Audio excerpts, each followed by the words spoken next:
তো হ্যালো বন্ধুরা, welcome welcome to নতুন ভিডিও। অ্যান্ড আজকের ব্লগটা দেখতেই পাচ্ছ কোথা থেকে শুরু হলো। তো ছাদের উপরে চলে এসেছিলাম আমি, অ্যান্ড এখান থেকে তো ভিউটা দেখতেই পাচ্ছ। তো যাই হোক, আজকের প্ল্যান হচ্ছে এটা যে আজকে আমাকে যেতে হবে বাড়িতে, একটু হালকা একটু কাজ আছে, কি আর হলো। আর বাকি আকাশের নমুনাটা তো এখন এতটা ভালো লাগছে না, কিন্তু সকালে যখন ঘুম থেকে উঠেছিলাম তখন ওয়েদারটা খুব ভালো ছিল। তো ওয়েদার দেখে ভাবলাম যে আজকে বাড়িতে যাব। আমার বাড়ি হচ্ছে মেলাঘর, অ্যান্ড আগরতলায় আমি ভাড়া থাকি। তো যাই হোক, এখন আবার দেখছি যে আকাশটা একটু কালো হয়ে আসছে। তাও দেখা যাক কি হয়, রেনকোট নিয়ে বেরোবো। যদি বৃষ্টি আসে তাহলে তো আসলেই, কি আর করা যাবে। তো দেখা যাক কি হয় আর কি। দেখতে থাকো ভিডিওটাকে শেষ পর্যন্ত গাইজ।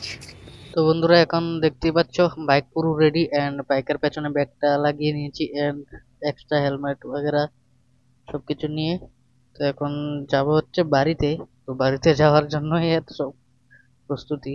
অনেকদিন পরে যাচ্ছি, যে নামতেই হবে সারছে। একটু খারাপ জায়গায় বাইকটাকে দাঁড় করিয়ে ফেলেছি।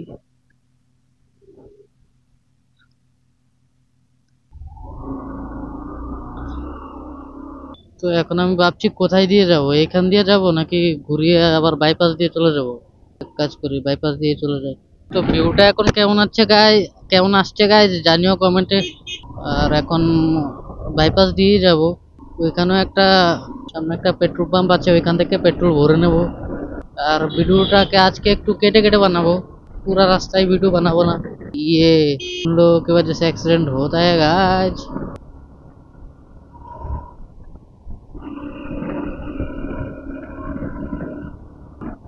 शिट, अगर जाम लगता है तो अच्छा नहीं लगता है गाइस मेरे को, बट क्या करेगा आज जाम में। তো গাইজ এই জায়গাটার নাম হচ্ছে, এই বাজারটার নাম হচ্ছে যোগেন্দ্রনগর বাজার, ঠিক আছে। তো এটা পার করলেই মলয়নগর দিয়ে আসবে বাইপাস। তো বাইপাস দিয়ে সোজা চলে যাব আমি।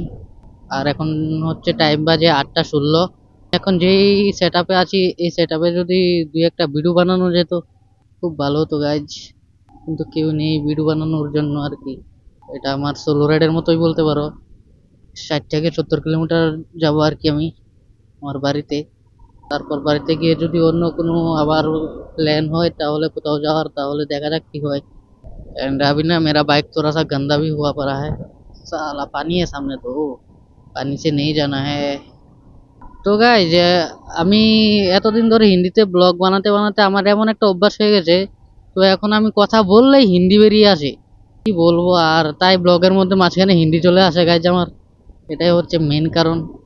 কি বলবো আর গাইজ। আর ভিডিওর অ্যাঙ্গেলটা কিরকম আসছে গাইজ জানিও তো। তো স্ক্রিন वगैरह কিছু দেখতেই পাচ্ছি না। তো রাইট সাইডে দিয়ে যেতে হবে আমাকে।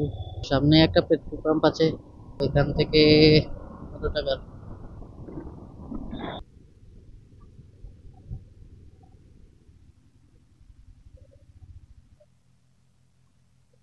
300 টাকা, 300 টাকা।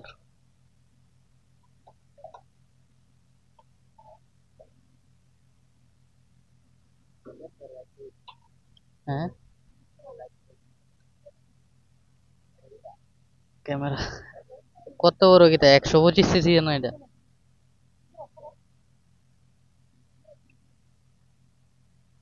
আগে স্কুটি আসলো, এর লাগে ওখানে স্কুটি লইছি না আর কি।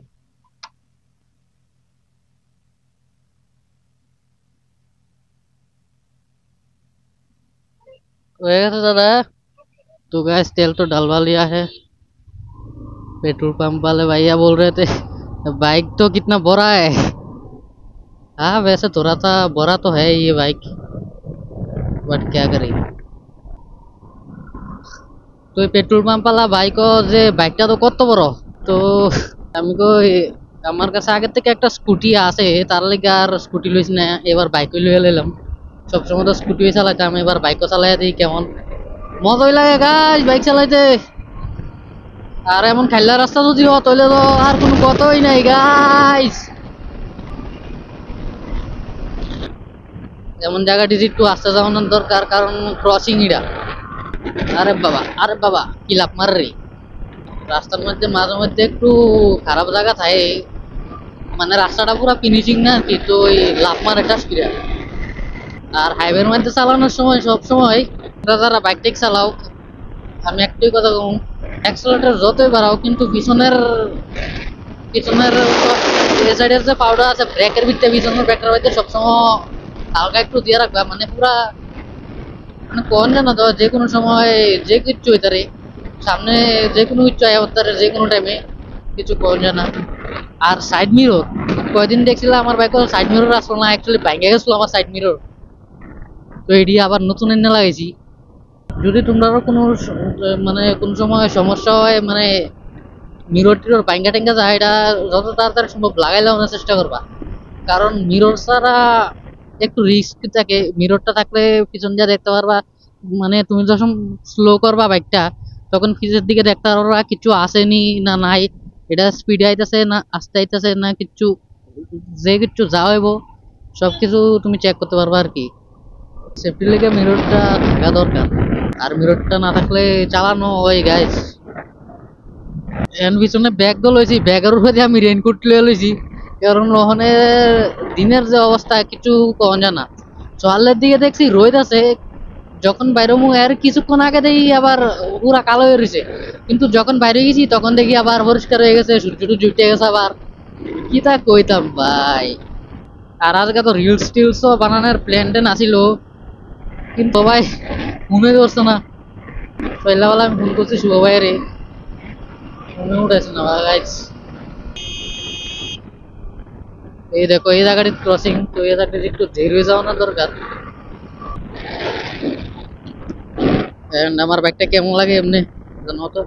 আরে আমার বাইক দিয়ে ববলিং ববলিং করা শুরু হয়ে গেছে, কাঁপতাছে গাইস, এমনি নলরে হ্যান্ডেল সাইড দিলে। এই জিনিসটা খুবই ভয়ঙ্কর, যদি কন্ট্রোল না করতে পারো তাহলে শেষ। আর এই জায়গাটা একটা অ্যাক্সিডেন্ট প্রবণ এলাকা, তো সবসময় তোমরা আমার মতো এই হন্ডা বাজায় যাবে এই জায়গাতেও আস্তে আস্তে। 5 নম্বর গিয়ার না হলে আমি 4 নম্বর দিয়ে চালাই যাচ্ছি। হাই হাই ও হাইওয়ে, তাহলে কি তো এত সাউন্ড বেশি হইতেছে কি রে, কি কইতাম भाई। होता है गाइस, होता है, बड़े बड़े शहर में छोटे छोटे चीजें होता रहता है। তখন ঠিক আছে, এত একটা ভাইব্রেশন হইতেছে না। ট্রাক্টর ওভারটেক মারতাম নি গাইজ, না সামনে গাড়ি টাড়ি আছে না। বড় ট্রাক, বড় ট্রাক মাক থাকলে তো জীবনে যাওয়ার নাই। আইলা যদি থাকে তাহলে ওভারটেক করুন যা, যেমন ওখানে মারতেছি পুরা গাড়িদার রাস্তা। তো গাইজ দেখতে দেখতে আয় বললাম আমতলি বাইপাসের থেকে, এখন মেন রোডে লেগে গেলাম।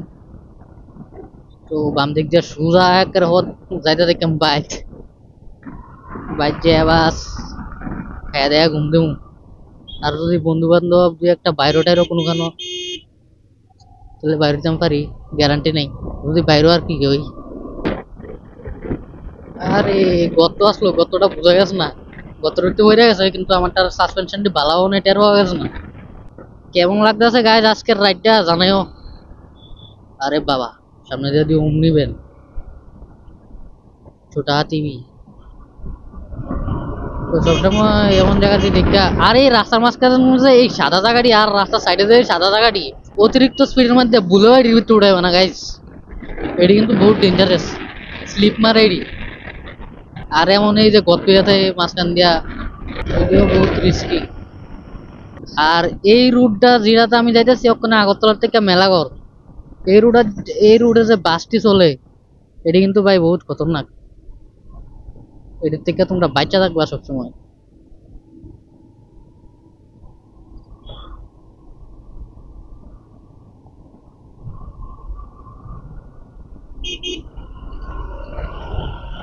ওখানে কিন্তু এই সাদা জায়গাটি দুটে গেছিল, তখন এমনি কিন্তু একটা ইতান মারছে, তোমরা টের হয়েছো নি কইতারি না, ভিডিওর ভিতরে বোঝা গেছে না হয়তো। আর এটা হচ্ছে ত্রিপুরা ইউনিভার্সিটি, এটা সেরা বিল্ডিং গ্লাসের এদিক দিয়ে পুরা। আর এটা হচ্ছে গেট একটা, সামনে আরো গেট টেট আছে। ধন্যবাদ, থ্যাংক ইউ ক্যাটার এটা। আচ্ছা এন্ড গাইস এই রুটটার মধ্যে একদিন অ্যাক্সিডেন্ট হয়েছিল, স্পট ডেড হয়ে গেছিল বাইকে। ওই তো অমনি ব্যান্ডি কেমনে আইতেছে, ইন্ডিকেটার কিছু না দিয়ে এমনি ডাইরেক্ট এক সাইডে তার এক সাইডে যাইতে থাকা, এই হয়েছে ত্রিপুরার অবস্থা, মানে ত্রিপুরার ড্রাইভারের অবস্থা। এতক্ষণ ধরে তো বক বক করতেছি, কিন্তু কথা হয়েছে রেকর্ডিং জানি হইতেছে, যাইতেছে তো হইতেছে।